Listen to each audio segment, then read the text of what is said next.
This show is brought to you by Whatever You Say Productions, starting conversations since 2018. Hello, everyone. Welcome back to this week's episode of At the Newsstand. My name is Samantha, and I am here with one of my very best friends, CorBen Williams. How are you? Hello. Hi, how are you? Well, CorBen, I must compliment you. We just got home after seeing you down in Connecticut at the Goodspeed Opera House in The Music Man, and I must say, copyright infringement be damned.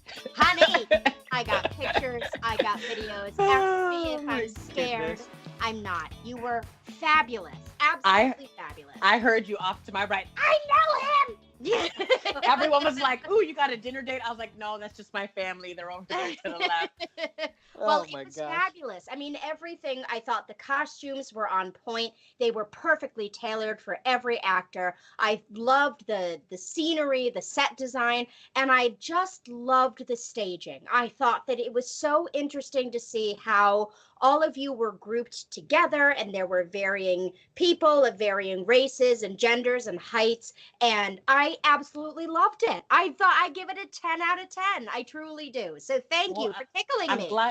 I'm glad you said that, because I know when a lot of the reviews and the critics that came to see the show, and I'm glad you brought up the race factor, it was never called into question. Like, it is not something that faced anyone. Our director, Jen Thompson, shout out, she did a really good job of doing her research, and she was saying, you know, in some parts of Iowa, and specifically this part of Iowa, it was like one of the very first utopias when there was that racial tension and racial divide, and it was not uncommon to see interracial couples, Black, white, Asian, Latino, whatever the case may be, Indian, Native American. She was like, when some of these people then left this town, left the city, and then leaving this utopia, and then they saw the world for what it was and how not accepting the rest of the world was, it was like an eye-opener for some of these people back in 1912. So yeah, well, it was fabulous, and what I loved was the mayor's family had both Black and white children, because the father was white and the mother was Black. And these are the little nuances and things that I pick up on, and I know you do as well. You know, you are Black, I am Asian, Addriana is Puerto Rican. You know, these are things that we really think about. So I thought it was fabulous. And CorBen, I must pay you one more compliment, because as you know, I came to see you with my mother, and the other night my mother and I went to see Kinky Boots. Now, yes. CorBen, we are not alone in the studio today. We are joined by my mother, Lelly. How are you? I'm great. Wonderful. Now, Mom, would you like to share with our listeners what you did during Kinky Boots? I nodded off and snored. Very briefly. I'm sitting there, and all of a sudden That's so I funny. hear... And I look over, and she's sitting upright with her eyes closed, and I knocked into her, and she goes, and I said, Mom, and I elbowed her again, and I go, Lelly, are you sleeping? No. But CorBen, she only very briefly nodded off during your show, and it was not a full snort. It was only a...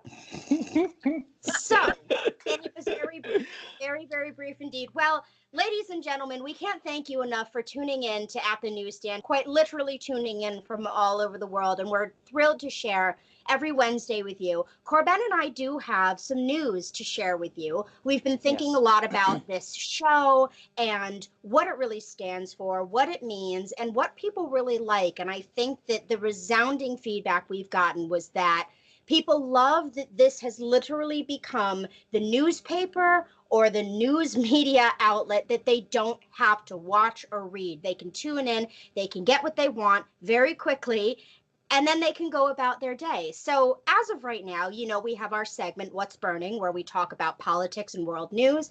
We have It's Bro Time, which covers sports. And then we have hashtag that talks about pop culture. But I decided that I wanted to really capitalize on all bits of society, all bits of the news and current events. And I wanted to take full advantage of the incredible and knowledgeable talent we have here at WISP. So let's take a minute and talk about all these different segments so we can all get on the same page. So you guys know we have What's Burning, which is our political and world news segment. Aurora is going to lead that. We've got It's Bro Time, which covers sports, led by Mike Kittless. And then, of course, we have our pop culture segment, hashtag, and Addriana is going to take the lead on that.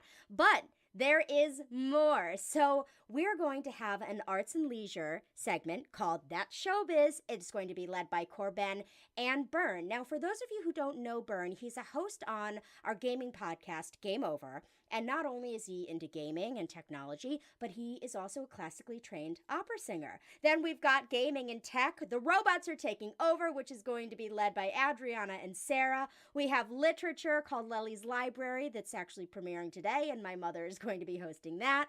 Then we have the guys from Microscope, which, as you all know, is environmental science. They're going to be swapping in and out. That's Mike and Kevin. We're going to be doing fashion, called A Pile of Stuff. Then we're also going to do a cultural segment called Behind Closed Doors, which Paige and I are going to lead together.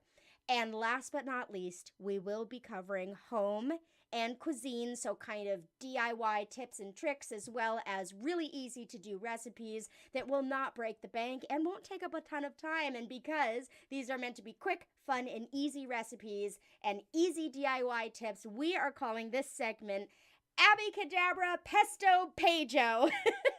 And as you can probably guess, that will be led by Abby and Paige. Paige, who went to school for culinary arts, and Abby, who grew up in a wonderful family that loved to cook all different types of cuisines from all over the world. So that's what you guys can expect, and these segments will sort of swap in and out of every episode. Please do follow us on Instagram at the Newsstand, because every Wednesday when we have a new episode, we've got all those marketing images that come out, so you'll be able to see exactly what segments are going to be on each episode. Now, the reason we have my mother here, not only because she's constantly poking her head around the corner going, "Are you recording? Can I come say hi?" is also because you've been chasing me around, Mom, for about 6 months asking, "Well, when can I talk about my books? I want to talk about books." So we are going to have a literature segment. And what's the name of your segment? It's going to be called Lelly's Library. Yes, where you're going to be talking all about the books that you're reading, what's on the New York Times bestseller list, what you liked, what you didn't like, so on and so forth. So that segment is going to air today. I'm going to back off and let CorBen and my mother take over. And let's get into our very first edition of, would you like to say the name? Lelly's Library. Mystery and fantasy, science fiction and history. She's here to share with you and me here at Lelly's Library.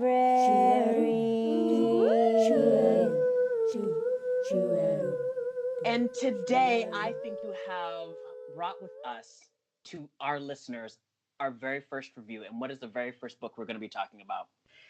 It's Where the Crawdads Sing by Delia Owens. #1 on the fiction bestseller list. Well, it has been #1 for a year.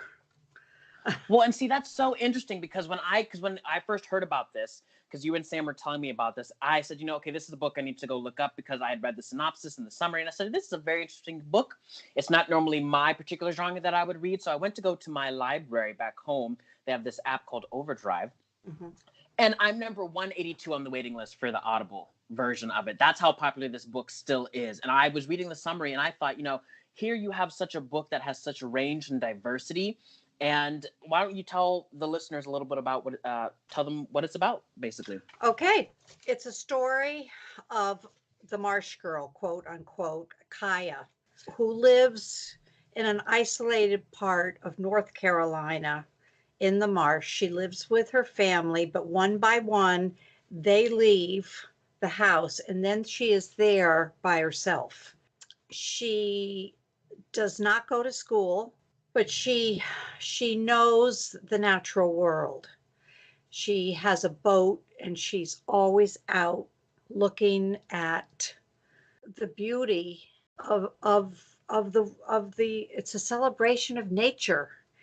Now there is a little bit of a mystery in it, and there's a twist at the end, but it's great. What basically, to me, it's great nature writing, and it's a coming of age story.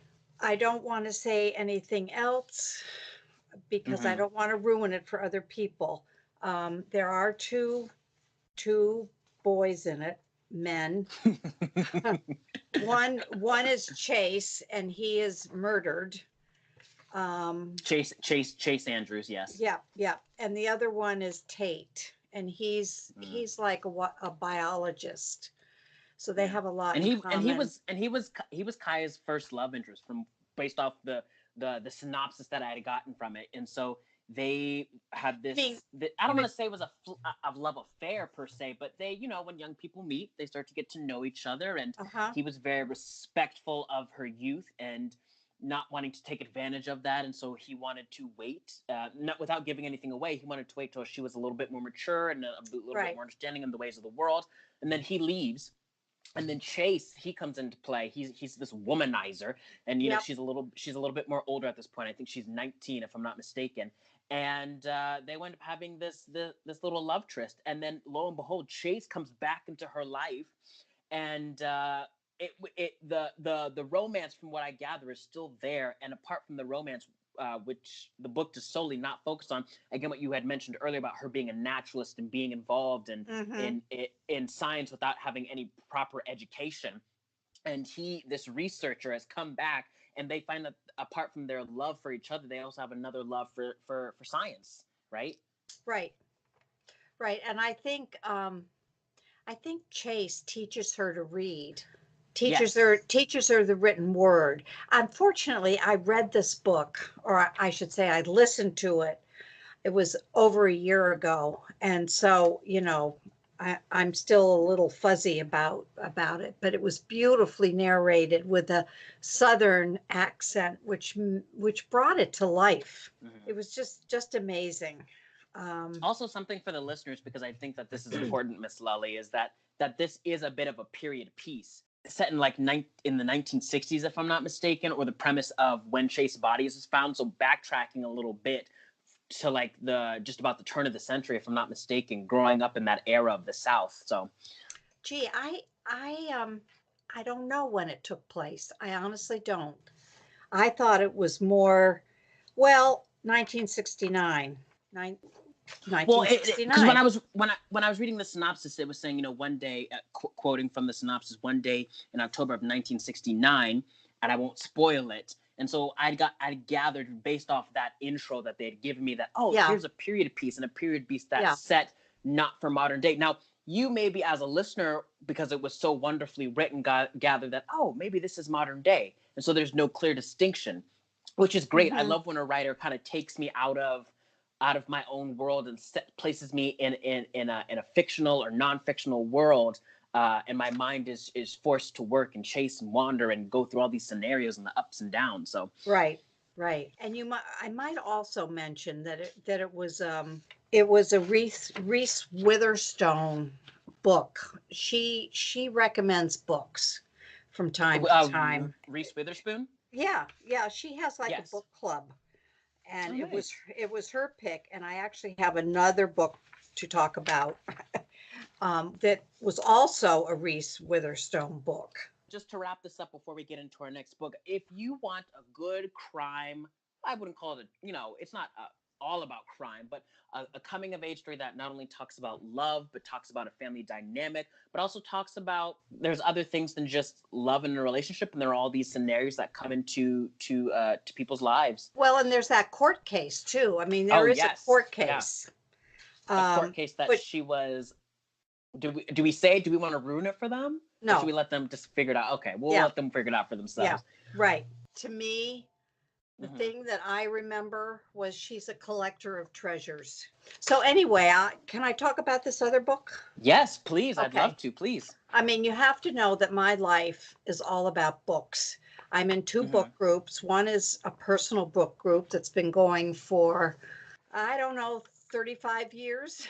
And the other is at a library, and it's facilitated by one of the librarians, and it's an historic book club, historic fiction, which is a great genre. But this book that I'm going to read is nonfiction, that I'm going to tell you about is nonfiction, and it's called The Library Book, because libraries are like my happy place. to be. So this book is about the 1986 fire that burned the Los Angeles Public Library.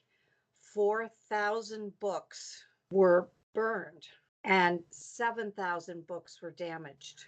So, I mean, when you think about those numbers, it's quite shocking. It was a huge, I mean, it's kind of it's devastating, no? huge library.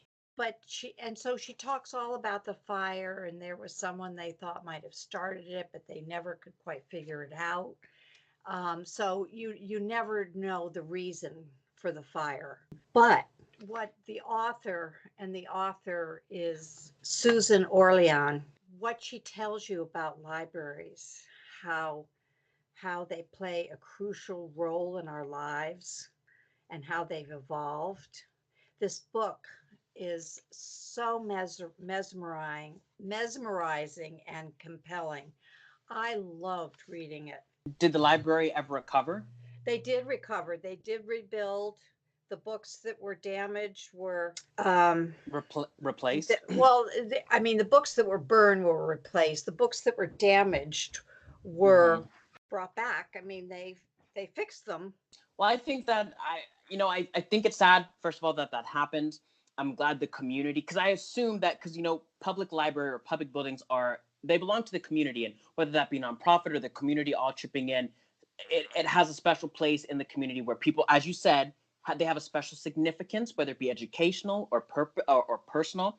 And so I think it's glad, and I think it's wonderful that people were able to come together and restore their community as a whole. So, thank you, Miss Lelly, for your time. I want to thank you for those two book options. And I'm glad that people are now having another resource or another means of just stepping outside of their comfort zone. Because, like, as we've said, as this grows, so shall our many departments, so shall our many opinions and outlooks. So thank you so much, Miss Lelly, for giving us your time. Thank you, CorBen. So, guys, we're going to segue into our next segment, What's Burning, where Sam and Addriana are going to talk about the tragedy that recently happened with Virginia Beach over in Norfolk. So, guys, take it away.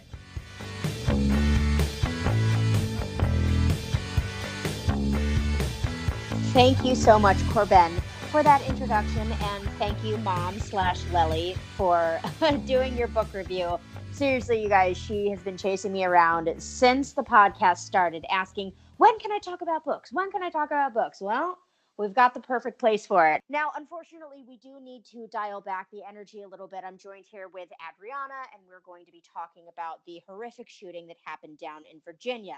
Now, for those of you who aren't familiar, there were 12 people that were killed at an office building down in Virginia Beach, and they were killed by a former coworker whose name is Dwayne Craddock. He was 40 years old, and he walked into a municipal building on Friday afternoon, and he had a gun that had a silencer on it, and he essentially went floor to floor and murdered people that he used to work with. Now, what we do know is that so far 12 people were killed. We also know that earlier that morning, this gentleman sent a resignation email to his manager, and his manager did tell the media that his performance was satisfactory, he was within good standing in his department, and that this guy had no issues of discipline ongoing. And when his manager asked him why he was resigning, I guess someone said that he was quitting for personal reasons. But that's all we know. So it was near the end of the workday, and Craddock came and he shot one person in a car before entering the building and opening fire on the victims. So here's what we don't know, and that is a motive. We, at this point, have absolutely no idea why this guy did what he did. I'd like to take a moment to name all of the victims. So first there was Richard Nettleton, who was this guy's boss. We don't know why he was targeted, but he was. There was also a gentleman named Bert Snelling, who was a contractor. There was Laquita Brown, Mary Louise Gale, and Alexandra Gusev, who were working for the city public works department. Terry Gallagher and Christopher Rapp were engineers. Joshua Hardy was an engineering technician. Ryan Cox was an account clerk. Michelle Langer was an administrative assistant. Bobby Williams was a 41-year-old veteran in the Public Utilities Department. And that's who's no longer with us. When we first started this podcast, we had a conversation about guns because it was around the same time that the shooting took place in Florida, in Parkland.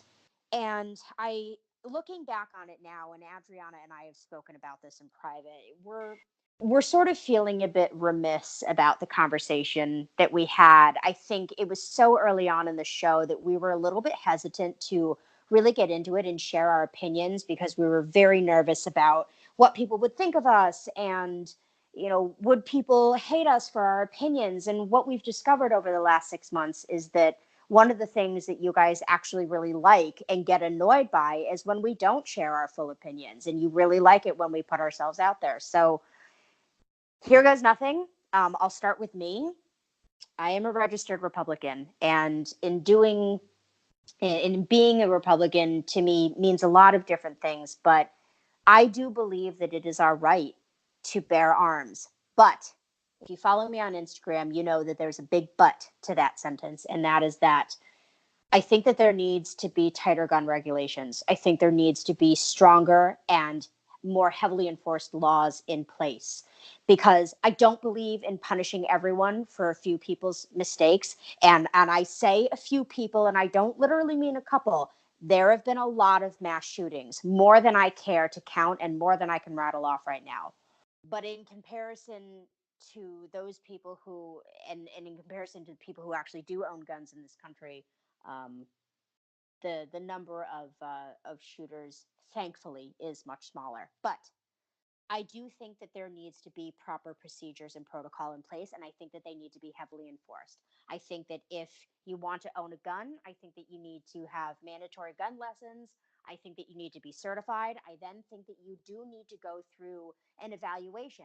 I think of all of my friends who have master's degrees or PhDs who are licensed social workers, licensed therapists that work for the government, and those who don't work for the government. Give them a job. Stick a few of them at a DMV or wherever it is that you would like to put them, and have everyone who wants to own a gun, once they're done with once they've decided that they want one, have them go in and do an examination. And if they pass the psych evaluation, which I think everyone should have to retake every year, then have them go do the shooting lessons, get that certification, and then go out. If you have a felony charge or any sort of a criminal charge against you for some sort of aggravated assault or a dangerous crime, you don't get a gun. Point blank, period. You have to wait until 5 years after that clears. Then you can go and do the evaluation like everyone else, because people do change. People can change. But I think that there needs to be something like that in place. And I'm sorry, but no ifs, ands, or buts about it. Every year you need to go in.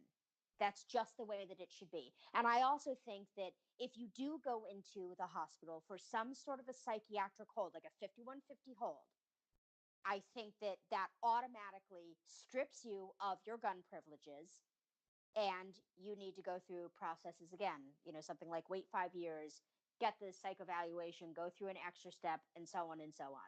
Because the point is this: a lot of people that own guns are not dangerous and they're not violent. This is something that they do for sport. This is a tradition that's passed down through their family. It's a way for them to socialize and hang out with their friends. Just like you and I might go to a picnic and watch a soccer game, for a lot of people, especially for my friends down south, especially for my friends that I have in Kentucky, hello to Chase and Chelsea, this is just something that they do on a normal Saturday. They go out and they shoot targets, and sometimes they'll go deer hunting when the season permits, and they eat everything they kill, and that's the way of it. That's my opinion. Adriana, I want to know how you feel about guns, and if you would like to see any changes within our government in terms of gun policy and so on and so forth. I definitely agree with you 100% on what you just said. Just to add on to that, what does this mean for the future if we are a CEO of a company or if we work for the Board of Education? Would we need to evaluate who we want to hire a little more, maybe do a psych evaluation on them?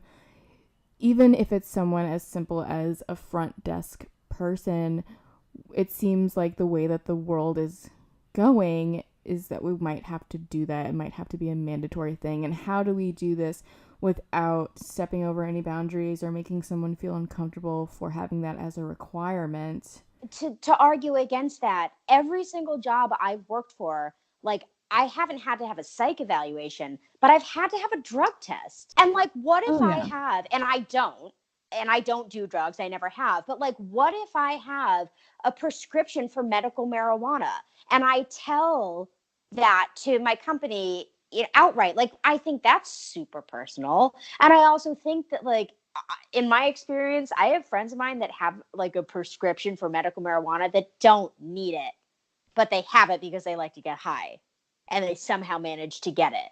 So I totally get what you're saying. It's like, what are the boundaries? Like, what, I think at WISP, there's a lot of people, actually about half the people that work for our company that have either depression and or anxiety or some sort of a mental handicap.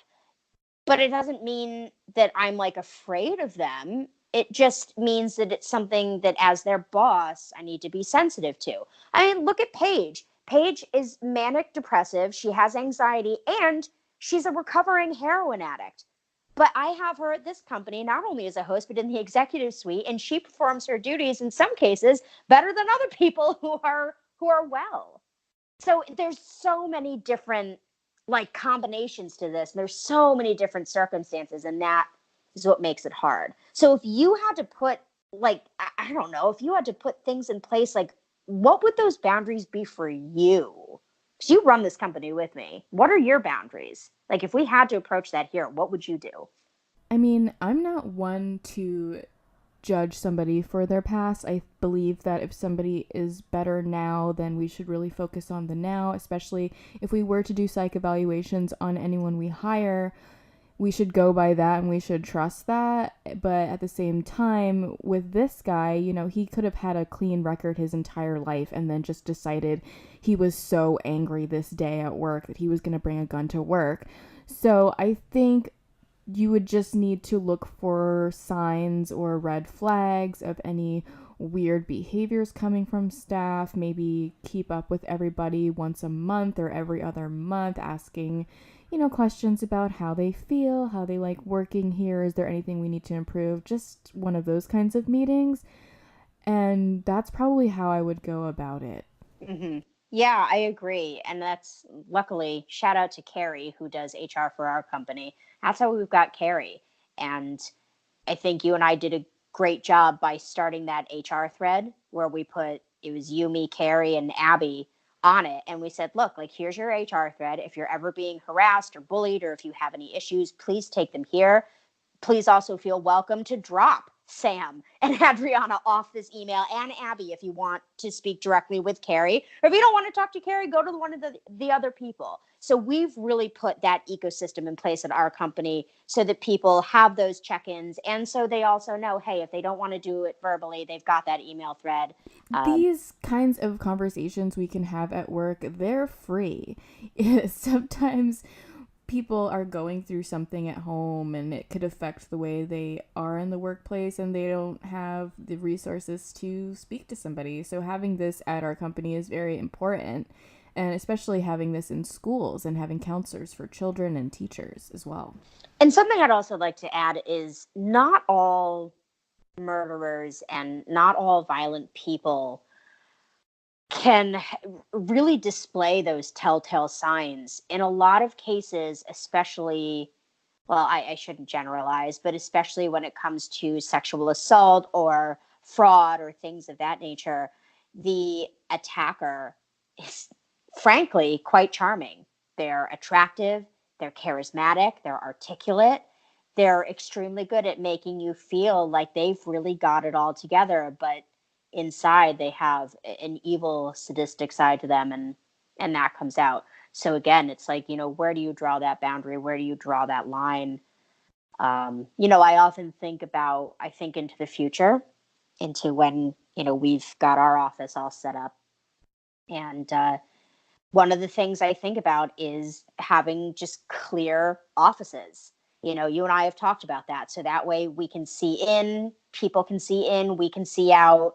It's a two-way thing. But I also thought about, like, well, should we have bulletproof glass? And I hate to think of that, because I love and trust every single person that has come into Whatever You Say Productions, whether they have come and gone or they have come and stayed. I trust everyone 100%. But then as the company continues to grow, like we talked about, renting out our recording studio and having other people come in and use our facilities so that we can either help them produce or just give them a space to create whatever it may be.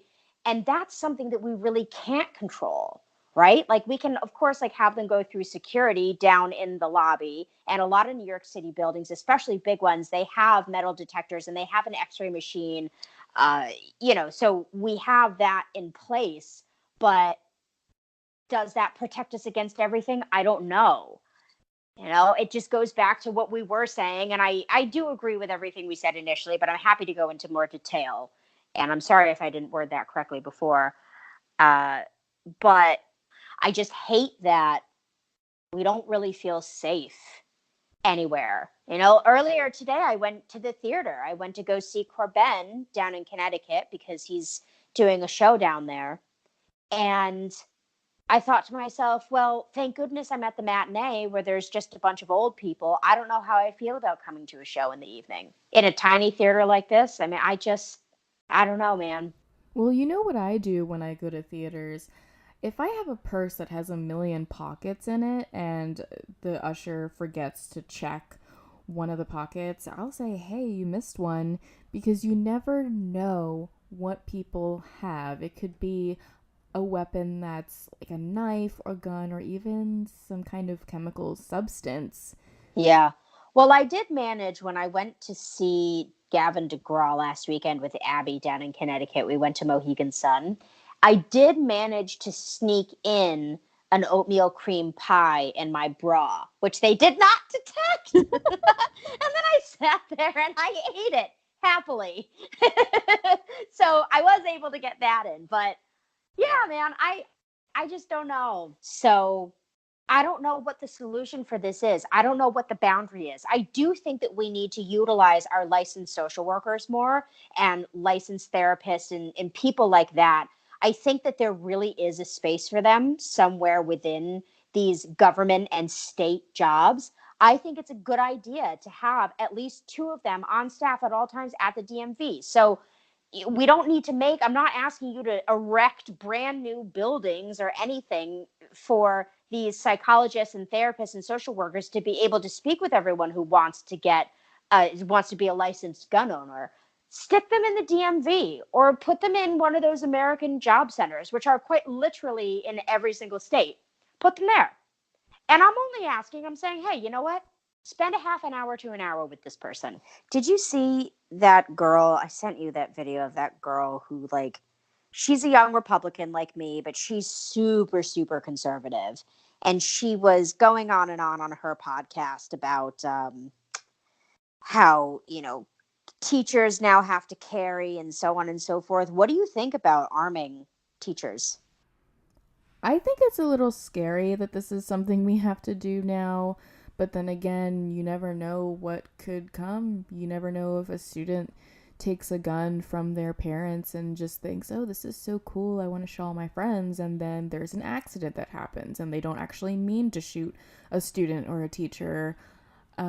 Also, kids that might just have a bad day. We don't know what they might do. Mm-hmm. Another point that this girl was making was that as American citizens, not only do we possess the right to bear arms, but we also possess the right to conceal carry.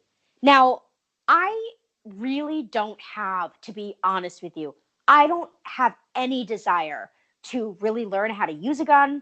I don't have a desire to conceal carry. It's just not something that I want to do. I'm glad, I appreciate that it's an option. If I wanted to be a gun owner, if I wanted to conceal carry, if I wanted to go to the shooting range and practice my aim, I would, but I don't.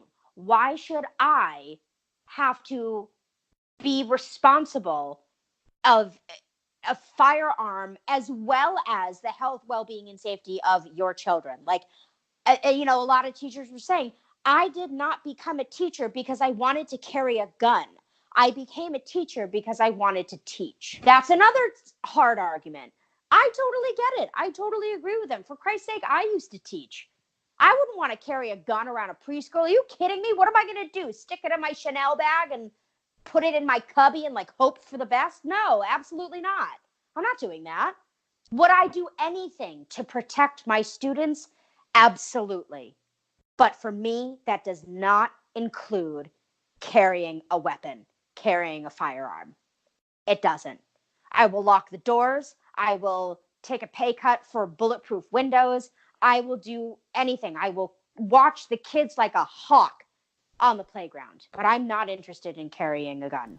Well, my first instinct on a playground to protect my child isn't to go into my purse and grab a gun, but I do think it is very important to know how to shoot a gun, to know how to properly load a gun, and to know when to use your gun. I've been to shooting ranges before, and the first time that I went, I was terrified. I was afraid of guns so much that I never wanted to go back, but then I realized it's kind of something that I think I should know how to do. Will I own a gun in the future? I'm not too sure. I don't feel like I need to own a gun, but then again, at the way the world is going, like I said, you never know. I do agree that you should know how to use a gun if you need to. So, for example, teachers or people in state-run buildings like child services or the post office or something like that, then yes, I can see that. And then private companies and or publicly traded companies at their own discretion, I think they could say, hey, look, we want to make sure safety is important to us. We want to make sure that you know what to do. But then, of course, you bump into the issue of, okay, well, what if a psychopath goes out to get a job just so that they can get their hands on a gun at a shooting range? This is the problem with this whole debate, is it just goes on and on and on and on and on. But I remember a few years back when I was working as a nanny, I landed a job working for a family that was out in Connecticut. And the father was the assistant principal for a high school, and they took mandatory self-defense classes. And I know this for a fact. And the reason they did that was because school shootings were on the rise. You're also dealing with high school kids, so they're basically the same size as adults. And the faculty needed to know how to defend themselves against either a student, another faculty member, an intruder, or anyone of that nature. And having to take a self-defense course really didn't bother him. It didn't bother his staff. I think people were really grateful for the opportunity. But I do wonder what would happen if they said, well, in addition to taking self-defense and learning a bit about psychology and knowing how to detect alarming behaviors, we're also now going to mandate that we have to put a gun in your hand and teach you how to load it, how to shoot it, how to unload it, and how to store it safely. I don't know what the reaction would be. I think down south, there's a greater chance that it wouldn't be an issue. I think even in the Midwest, especially in very rural areas where, again, this is something people do to socialize and hang out with friends and family, I don't think it would be a problem. New England, however, is a little bit different. A lot of people here, at least in the circles that I grew up in, didn't really have guns. I mean, they would, and if they did, they would just go out and shoot those little clay pigeons, but like, that was it. So I don't know. I don't mean to generalize, but I don't know. I don't know what would happen if you went to a teacher at any level of education and said, well, this is what you have to do now too. I think that you would have a lot of people feeling very uncomfortable. I think that you get a decent amount of pushback. And I think that you may have quite a few people that turn away from education altogether. There's already people that are turning away from it. I remember there was a teacher I heard an interview, and she was like, look, I love your kids and I would do anything for them, but I won't die for them. I have my own children at home that need me. I have a husband at home that needs me. I have a family that counts on me. Debate. Yeah. And I'm looking forward to the rest of my life. Why should I have to come to work every single day fearful that I could lose my life? And I don't think that that woman that said that, I do not think that she's selfish. And I don't think she's shrill either. She's got a point, because I feel the same way. Of course I care for my students. Of course I care for the children that I nannied for and babysat for. Of course. And I will do anything that I can to keep them safe. But for me, that doesn't include carrying a firearm. And it also doesn't mean me throwing myself in front of a bullet. It's not going to happen. So that's what we think about that. All right, girl, I think that this was heavy between the abortion legislation that went through and now this awful shooting, which is not the first one we've reported on this podcast. I think we'll leave it there. I hope that everyone enjoyed the very first edition of Lelly's Library. There's plenty more where that came from, so you can look forward to more. And I hope that everyone enjoys all of our new segments and getting to know some of our hosts, all of whom you've heard. You guys know Abby, you know Sarah, and now you're going to be hearing a bit more of them. So from At the Newsstand, my name is Samantha. My name is Addriana, and you've just listened to At the Newsstand. Thank you for listening to At the Newsstand, presented by Whatever You Say Productions in affiliation with Slam It with Sam and Oh My God Newspaper. To learn about these and more, join us at whateverousayproductions.com.